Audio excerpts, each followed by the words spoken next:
diterima. Ya, jadi kalau kita ibadahkan pada dasar ilmu, maka ibadah kita nggak diterima oleh Allah. Maka sekarang coba mulai masuk ke perpus, cari buku agama, fikih Islam tentang bab puasa. Buka di situ. Atau Anda kalau pengen yang sederhana nanti ke Square 2 atau ke buku di sana, cari buku fikih Islam. Warnanya kuning dan hijau.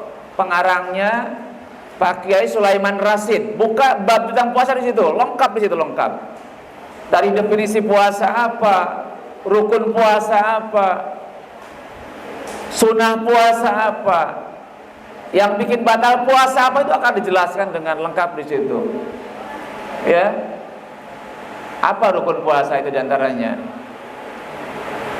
Apa rukun puasa? Hah? Apa rukun puasa? Apa? Halo, apa rukun puasa? Hah? Kok balik? Kok balik? Rukun puasa itu apa? Hah? Ya cuma ada dua rukun puasa mah. Satu berniat, kedua tidak makan, tidak minum, tidak melakukan yang membatalkan puasa sejak dari terbit fajar. Udah, itu rukun puasa seperti itu. Sekarang saya tanya, apa sunnah puasa? Apa sunnah puasa? Ayo, yang suka baca fikih puasa. Apa? Tidur? Boleh nggak lagi puasa tidur? Itu ada hadis ya. Hadis ini katanya doib hadis ini. Doib tuh doib. Kalau doib lemah hadis ini. Apa di antara hadis lemah itu? Tidurnya orang yang berpuasa adalah ibadah. Itu hadis ini. Gara-gara hadis itu orang puasa tidur terus seharian.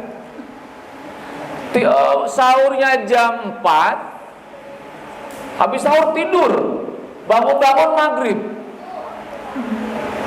Boleh enggak kalau begitu?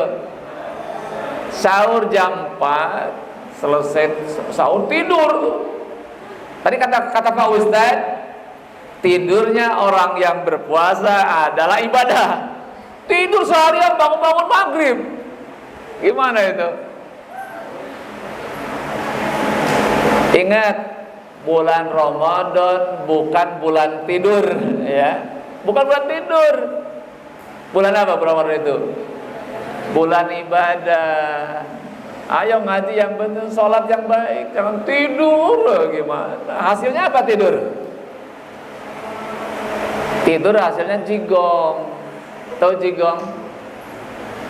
Jigong dijual laku? Oh, enggak.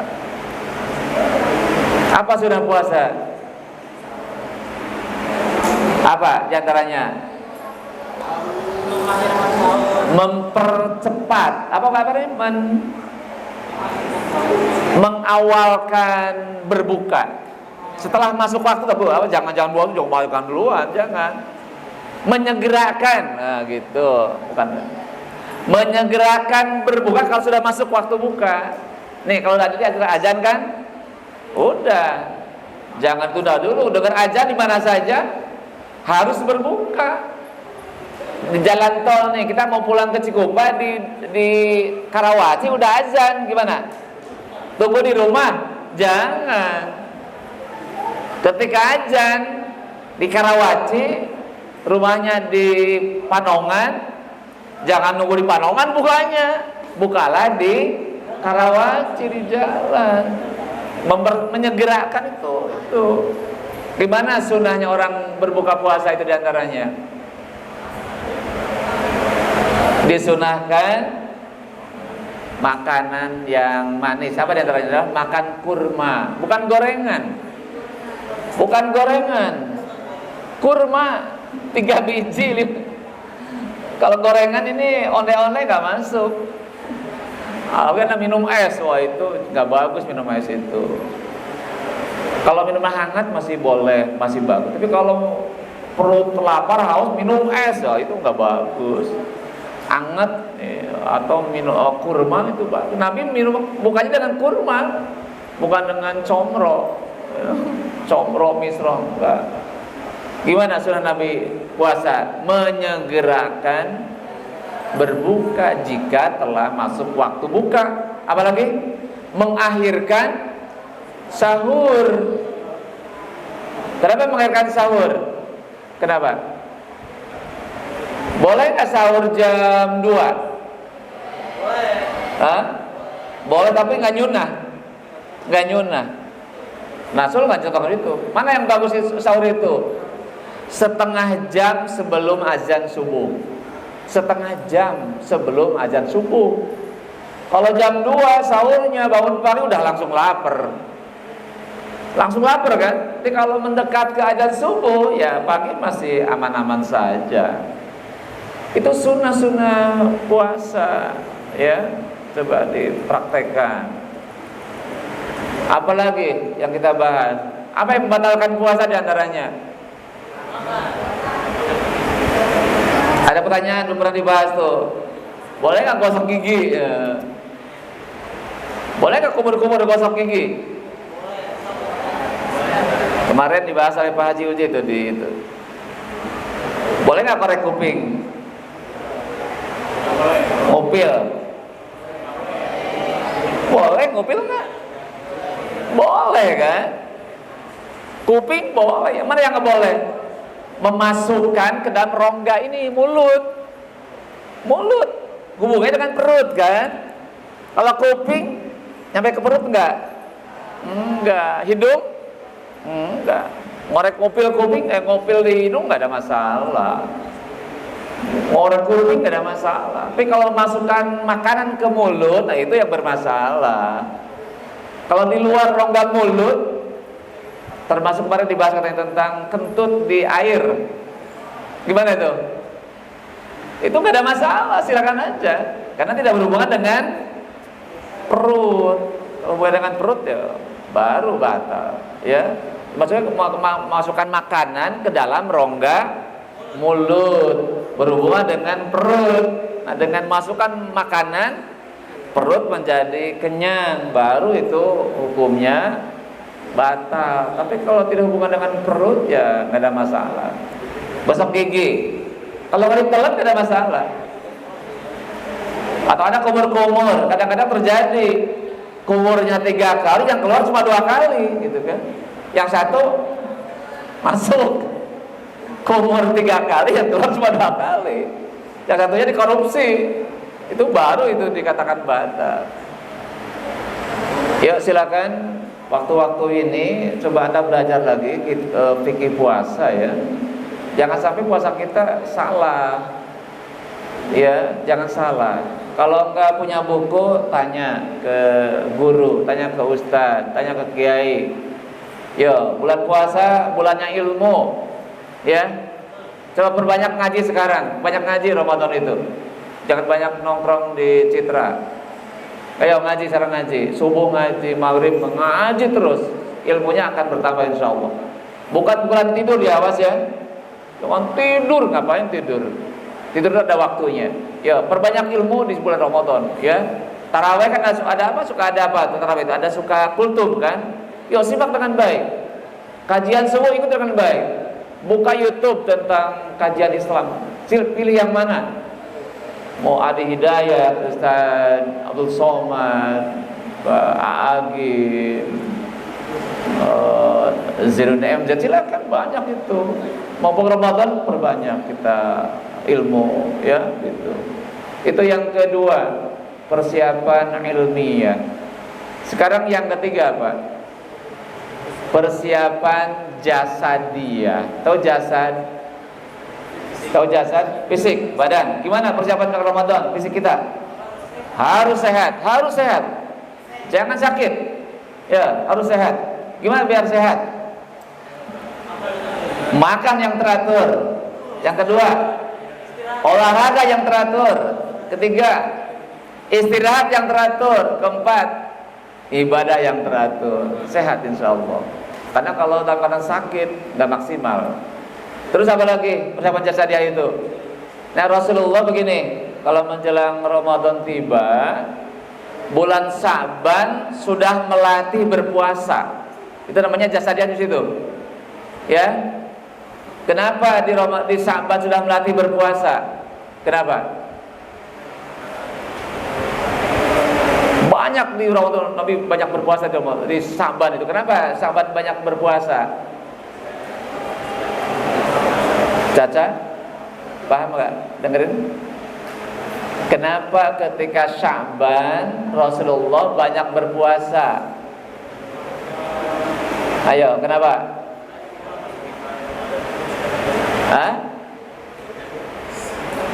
Kenapa memperbanyak puasa di bulan Sya'ban sebelum masuk Ramadan? Nah, agar tubuh kita sudah adaptasi dengan puasa. Kalau tiba-tiba langsung puasa, nanti kaget. Hari pertama, oh nggak bisa bangun sama sekali. Jam 10 udah badan loyo, lemah, nggak goler di rumah, nggak bangun-bangun. Karena tidak ada penyesuaian sebelum Ramadan. Sekarang tanggal berapa? Sekarang tanggal 20 berapa sekarang? 3 hari lagi kan? Masih boleh nggak puasa sunat? Ada 2 pendapat ya, perhatikan pendapat ini.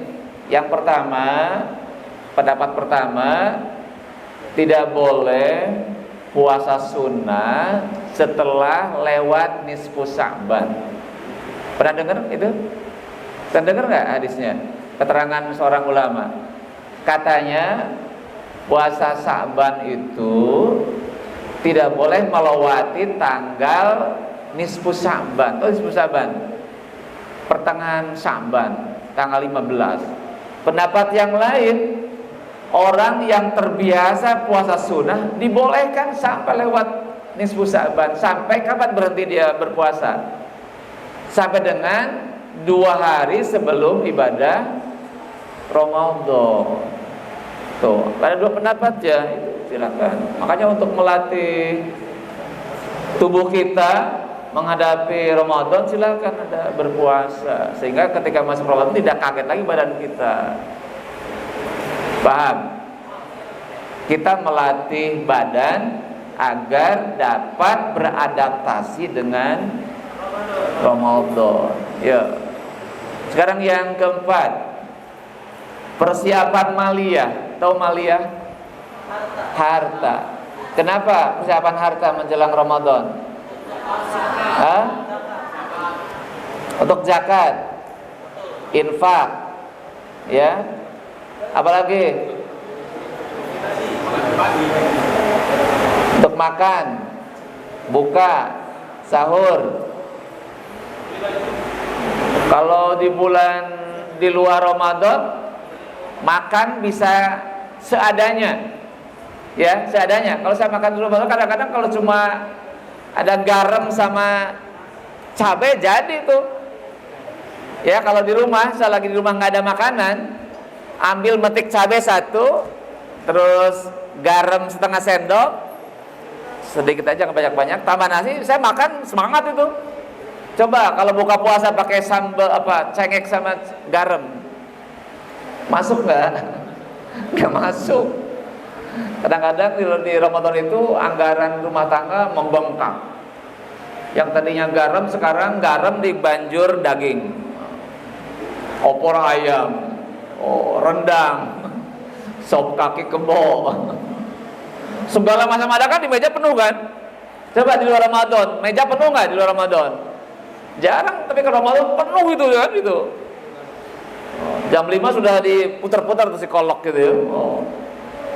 Ya, sekali lagi bahwa persiapan maliyah itu pertama untuk berbuka, untuk sahur. Yang kedua untuk memperbanyak sedekah.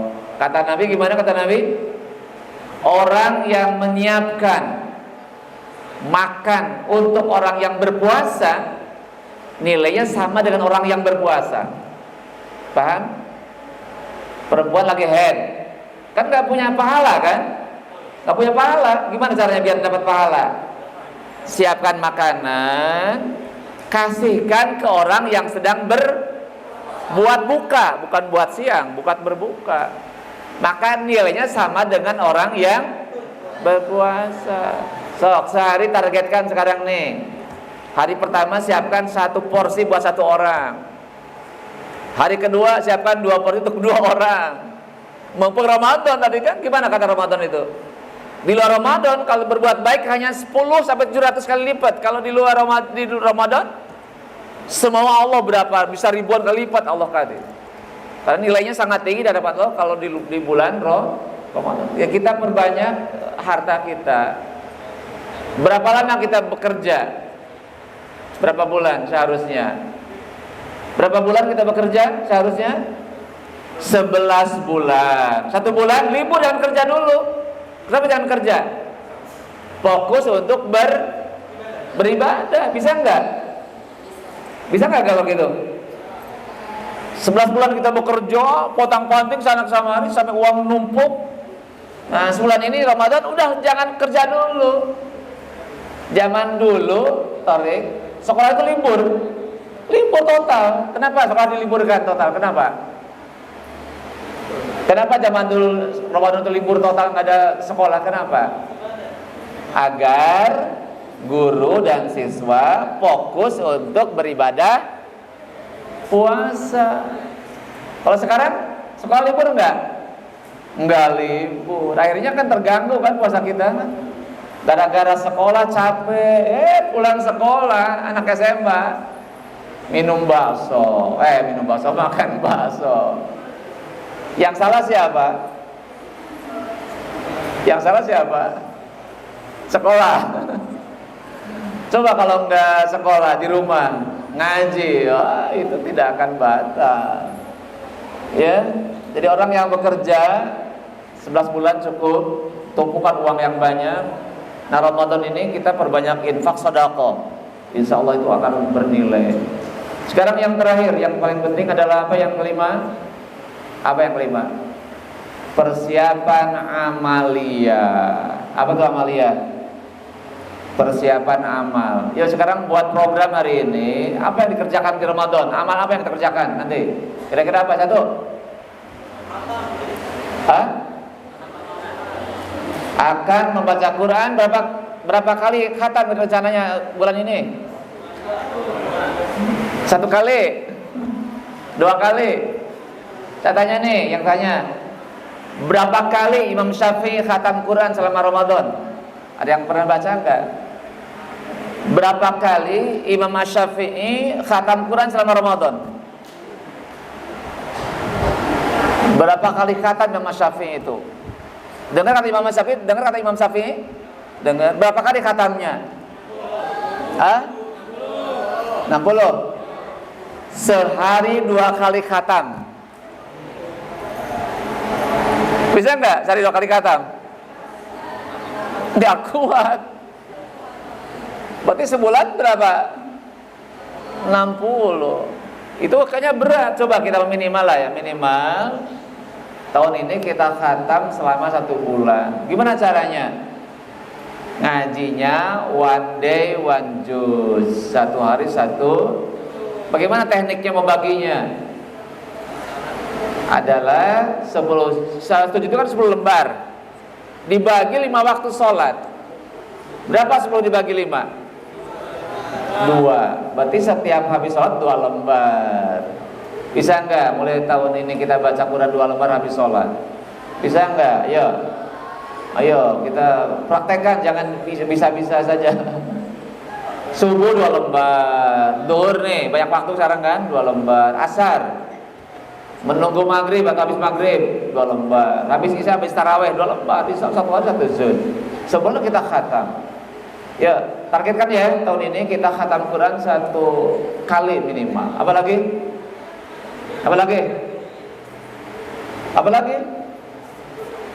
sholat taraweh full 1 bulan. Jangan 2 malam. 2 malam taraweh, berikutnya nih masjid ini, Masjid SMA Cikupa ini penuh hanya 2 malam saja. Malam ketiga udah mulai maju, ada kemajuan jamaahnya, maju terus sampai ke depan. Tengah-tengah Ramadan ini tinggal 2 baris. Kemana orang-orang itu pergi? Kemana? Kenapa tidak tarawih yang diterusin?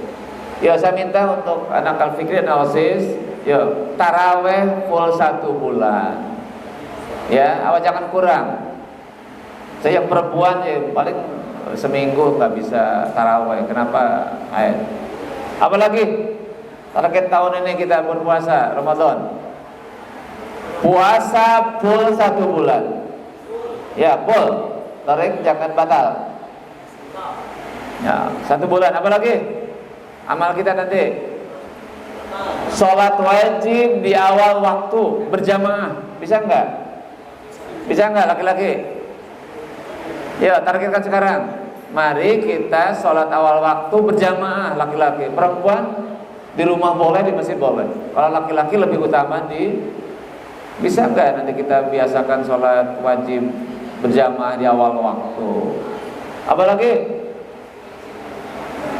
Apalagi target amal kita i'tikaf di 10 malam terakhir. Bisa enggak? Ya, sekarang itu harus dirancang dari sekarang. Karena kalau kita mengadakan tanpa ada persiapan ya kita akan tidak maksimal. Itu yang penting ya. Jadi mari kita Ramadan ini udah mau aja. Ya, puasa 1 bulan, terus sholat wajib di awal waktu berjamaah, terus baca Quran harus full 1 kali khatam, tarawehnya harus full, dan juga dibolehkan menjelang sahur ada waktu nunggu makanan, kita dibolehkan sholat sunat tahajud dulu. Minimal berapa rakaat? Minimal 2 rakaat. Ya, terus kalian itu bagaimana cara kita menghadapi Ramadan. Kalau dalam persiapannya matang dengan baik, maka peluang itu akan kita raih. Ya, ingat Ramadan adalah peluang terbaik untuk kita. Jadikan tahun ini Ramadan yang terbaik. Ntar kita ya, jadi jadikan Ramadan tahun ini adalah Ramadan yang terbaik, insyaallah. Ya, doa kepada Allah. Gimana? Allahumma barik lana fi Rajab wa Sya'ban wa balighna Ramadan. Ya Allah, berkahilah kami di bulan Rajab dan Sya'ban, dan sampaikan kami, umur kami sampai ke Ramadan. Kita cinta Ramadan, kita ingin menikmati indahnya Ramadan. Sehingga nanti setelah Ramadan kita akan Idul Fitri, kembali kepada fitrah insyaallah. Amin ya rabbal. Demikian kajian singkat hari ini, semoga bermanfaat. Akhirul kalam, assalamualaikum warahmatullahi wabarakatuh.